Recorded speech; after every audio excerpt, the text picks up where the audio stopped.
अस्सलाम वालेकुम रहमतुल्लाहि वबरकातुहू। बहुत कम लोगों को ये बात मालूम है कि वज़ू बनाने के बाद जो हम मुंह पोंछते हैं, हाथ पोंछते हैं, ये पोंछना चाहिए या नहीं पोंछना चाहिए। बहुत दिनों से मुझे भी इंस्टाग्राम पर यह सवाल किया जा रहा था, लेकिन मैं वीडियो इस पर अपलोड नहीं कर पा रहा था। तो आज मैं आप लोगों को तीनों चीज़ें बताता हूँ कि कब पोंछना चाहिए, कब नहीं पोंछना चाहिए, कब अगर आप पोंछते हैं तो इसका गुनाह होता है, कब आप पोंछते हैं तो इसका सवाब होता है। सारी चीज़ें मैं बिल्कुल डिटेल्स के साथ और आसान तरीके से आपको बताऊंगा। अभी आप थोड़े से कंफ्यूज हो गए हैं कि वज़ू में भी 3 तरीके हैं, हाथ पोंछना चाहिए, नहीं पोंछना चाहिए। तभी जब मैं आपको बताऊंगा तो आपको सारी चीज़ें क्लियर हो जाएगी इंशाअल्लाह तबारक व तआला। बिल्कुल तफसील के साथ बताऊंगा, दोबारा और वीडियो देखने की ज़रूरत भी नहीं पड़ेगी।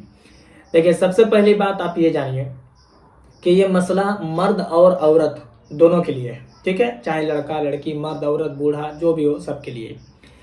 अगर आपके जिस्म के अंदर आज़ाए वज़ू के अंदर, यानी कि जैसे हाथ धो रहे हैं, चेहरा धो रहे हैं, और वहाँ कोई ज़ख्म है या फिर कोई ऐसी बीमारी है जो डॉक्टर ने आपको पानी यूज़ करने के लिए मना किया है, और अगर आप पानी यूज़ करते हैं तो डॉक्टर ने कहा है कि जैसे ही पानी बदन पर लगाए उसे आप पोंछ लीजिए, सुखा लीजिए।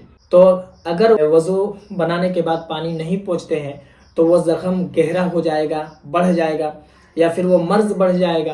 तो फिर ऐसी सूरत में फ़ुक़हा कराम ने वाजिब कहा है वज़ू का पानी पोंछना। बात समझ में आ गई?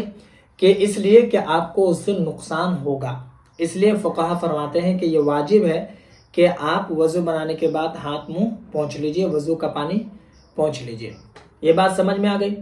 नंबर 2 क्या है? दूसरी बात यह है कि अगर आप वज़ू बनाते हैं और वज़ू बनाने के बाद आज़ाई वज़ू में जो पानी रहता है, यानी कि चेहरे में, हाथ में जो पानी रहता है, उससे आपको नुकसान तो पहुंचेगा, लेकिन उतना नुकसान नहीं पहुंचेगा जैसे पहले वाले का मसला था, इतना नहीं पहुंचेगा।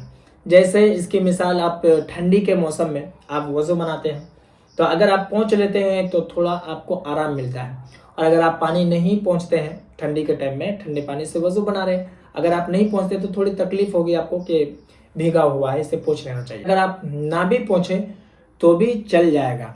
तो ऐसी सूरत में अगर आप पोंछते हैं तो ये फ़ुक़हा फरमाते हैं कि मुस्तहब है, यानी कि पसंदीदा काम है, ठीक है। अब नंबर 3 आखिरी बात, कि अगर आपके जिस्म के अंदर कोई ज़ख्म भी नहीं है, कोई बीमारी भी नहीं है, और आप रह भी सकते हैं बिना पोंछे, आप पोंछ भी सकते हैं, तो ऐसी सूरत में फ़ुक़हा फरमाते हैं कि ना पोंछना बेहतर है। अगर पोंछ लिया तो कोई हर्ज नहीं है, लेकिन ना पोंछे तो ये बेहतर है।